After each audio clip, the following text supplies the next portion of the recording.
Hey gals and guys, it's your host Phil Larson, and this is your motivational high five on intuition. Let's do this. Welcome back to my short podcast. If you want to reach out to me and share with me your story, that is always open to you. Just send an email to phillarsonmusic@gmail.com or just go to my site phillarson.net and use the contact form there. There are several ways to support the podcast that can be found at phillarson.net/support. You can even support the podcast by as simple as streaming my music. If you're looking for instrumental music to play in the background while you're working or studying or sleeping even, just search my name, Phil Larson, on any streaming service site. Or even finally, the more recent way to support is if you have children and you watch children's YouTube. My wife and I launched a children's YouTube channel called Kylie Makes It, Kylee Makes It. Check it out, subscribe, do all the things to tell YouTube, hey, this is good content. Or tell your friends too, and anyone else with kids that may benefit from some art education in a creative, fun way. Today we have Trish Whetstone, who has been a longtime listener of the podcast and reached out to me in the same ways that I've invited you to reach out. And this is a little bio about Trish. Trish Whetstone is the feel-good gut coach, a holistic health specialist, stress expert, and intuitive eating advocate. She can be found co-hosting Ice Cream, You Scream, a health and wellness podcast on Instagram at feelgoodgutgirl, or you can visit her website, healthcoachingbytrish.com. Check out these links in the show notes as well, and she's got some really good things to say. So here we go. Here's Trish. Hi everyone, I'm Trish and I'm very grateful to speak to you today about intuition. I go by the Feel Good Gut Coach, so I help people with digestive issues or IBS feel good in their gut. Recently, I've been exploring this concept of feeling really good deep down in my gut about the choices I'm making and really listening to my gut wisdom or intuition. So intuition is a feeling, a knowing, a sensation inside of us, really to guide us what's right for us and what our truth is. Picture a beam of light. There's some dust particles in there, but you might not notice that right away until you really focus your attention on it. And then it can be quite captivating and beautiful. That's what our intuition is like. It's this gentle, grounded feeling that we'll feel content in. In my life, my intuition has led me to my relationship, my first career, my schooling, and recently a big move. Now, a little science for you. Our brain is directly connected to our gut via the vagus nerve. So our subconscious mind can send us thoughts down to our gut and give us these butterflies in the stomach type feeling, this warming sensation. Once in a while, it's kind of a deep drop or a little big buzz sensation in our stomach. And those were the feelings that I got in these intuitive moments in my life.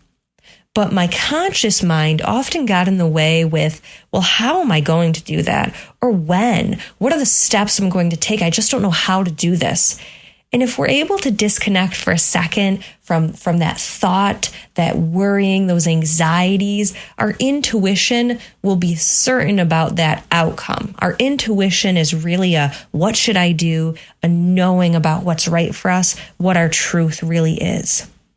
Now, this is a practice like any other, and some great ways to practice deepening our intuition is automatic writing, asking yourself what you want or what you should do, and literally writing whatever comes to mind, no judgment. If you're not a writer, you can do voice messages to yourself and pretend you're just venting to a friend who completely understands you and won't judge you, and you just kind of let it all out. Walking in nature is a fantastic way to connect with your intuition, and any sort of deep breathing or meditation is fantastic as well. Think of your intuition like a humble scholar or caring friend, or maybe Phil Larson on your motivational high five, a somewhat soft-spoken but really powerful voice within you. It's a guide, not a loud conductor, but rather a polite, gentle crossing guard. I hope you found this helpful or insightful. And if you resonate with this, I'd love to hear your experience with intuition and how it's guided you in life. Thank you all for listening. Thank you, Trish. I love that perspective. I also love it now that am I technically past my mid-30s? Last month, I turned 36. I guess that's mid-30s, right? Right? Please? Anyway, all that to say, as I'm getting older, and if you're younger than me, you'll find this. If you're older than me, people are nodding and going, yes, you are finding that your body doesn't operate like it used to. You can't eat a bunch of pizza at night and then go right to bed without having some digestive issues, or at least I can't. And I'm really finding that happening more to me lately. But I'm also just like an anxious person in general. It's a big part of who I am and something that I'm learning more about. And as I get more in tune to this very real characteristic of me as an anxious human, I see how it manifests with how I feel in my gut, and then now I'm able to kind of look back on my life and see it throughout my life. Yeah, this is a trend. This is who you've always been, Phil, but you didn't know how to express it or didn't really quite understand it. I just remember in elementary school, right before leaving the house to go to school, I felt sick and I thought maybe it was what I was eating for breakfast. And so I never ate a lot of breakfast because I thought it just made me sick. But no, I was just anxious for school, kind of slightly socially awkward and always just nervous about getting in trouble or doing something wrong. And as I get older and kind of down this journey of self-discovery and also what is good to consume in the way of food and at what time during the day and all that, I'm finding that I can get my signals crossed, and like I might be feeling nervous and then I just have a really big burp or something and I feel much better now. That's all that was. Or even a little bit deeper than that. I've been real stressed or nervous lately and I don't know why. And then I get my taxes done and then, all this weight is lifted off my shoulders. And I go, oh yeah, that sort of thing also really gets to me. There are connections between our brain and our gut that our connections get crossed and kind of confused and mixed up. And I know we haven't talked about gut much in the podcast, and so I really thank Trish for bringing this up because I really get it right now. But Trish offers some really good practices on how to untangle and correctly identify the healthy, good voices like intuition. And here's how it applies to me right now, and I hope that you can take my example and somehow relate it or insert your own scenario into my example and apply this to your life. So here's a little bit of insight into how my last year has gone career-wise. And this feels a little vulnerable to say, but the last year, 2020, and I say this with humility and thankfulness, while it was really hard career-wise for a lot of people, for me, I had one of my better years. And it wasn't that I really did much different than what I'd done previous years, but there was a lot of luck involved there that one of my songs, and it's just a piano instrumental, it's really a simple song, got added to 2 major Amazon Music playlists. Basically, kind of right when quarantine hit in 2020 for us in the United States, and then all the way up to this last week when now I can register to get a vaccine. And so that's kind of interesting. But all through that whole year, basically, this one song was getting between 15 and 20,000 streams a day, and the payout from Amazon Music is better that I've seen than any other streaming service. And so 4 million streams later of this one song, I had a good year. And I'm saying that with such gratefulness and just realize that a lot of what I do is just kind of throw stuff out there and see what sticks. And it stuck for about a year. And now this last week, I'm off those 2 major playlists. And so when that came off this last week, I felt all kinds of feelings and all kinds of signals getting crossed. And of course, it really led with anxiety, and I saw and worry, and I saw basically anxiety and worry kind of shows all it sees is scarcity. Then like, how am I got so used to this, my wife quit her job and we're trying to pursue this new endeavor.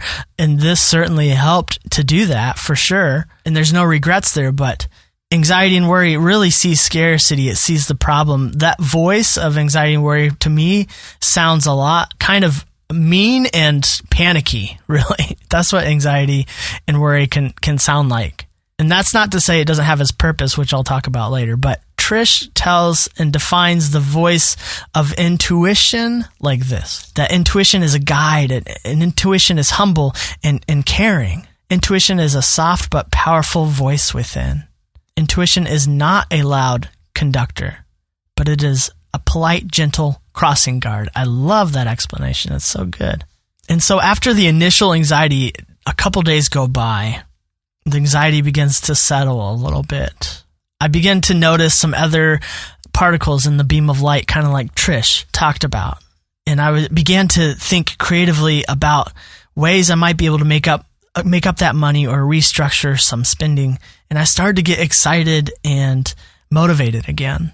The scarcity voice started to dissipate, and I wasn't really stuck there anymore. And intuition started to guide me and speak softly but powerfully from within. In some ways, I'm feeling more motivated because of this loss of income and that kind of excitement, and ready to go and try new things with my music is intuition, I think. Try this. It's when I follow my intuition, I find these little avenues that sometimes work. And that excitement of finding those avenues that work is motivating me to go. See, that still small voice of excitement, that sounds like her definition of intuition. Whereas anxiety helped me to kind of see the problem, identify it.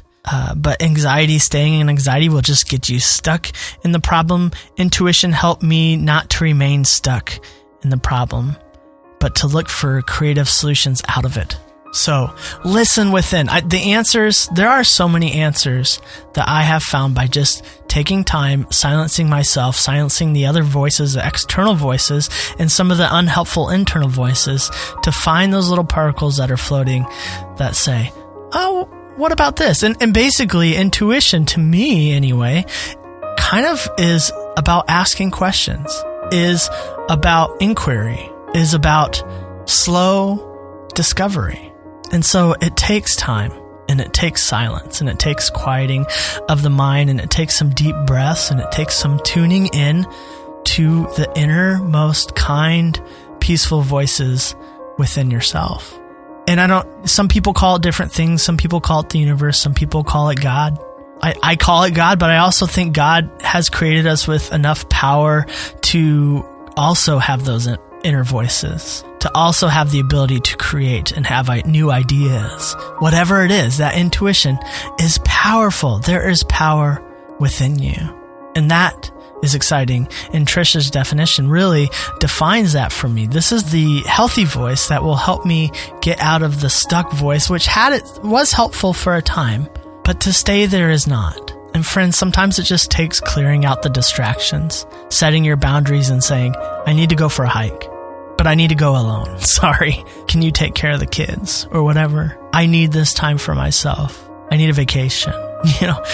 What do you need to do to reconnect with your intuition? I mean, it got you somewhere. It worked at one point in your life. If you see some sort of success, or you're in a place that you're proud of being in, or you were, your intuition got you there. This felt right at one point.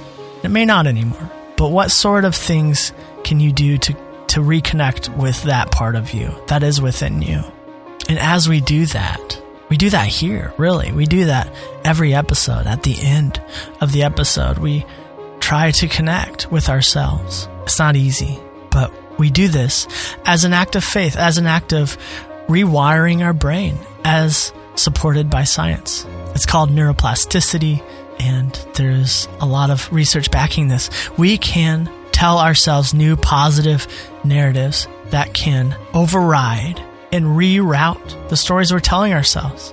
And it dissipates the negative ones and it dissipates the ones that aren't true, the lies we've chosen to believe about ourselves. So when you do this is how we do it. We find a reflection of ourselves in the mirror. And when we do that, we say a positive thing. And today, say this to yourself. Today, I invite the soft but powerful voice of intuition within me to make itself known.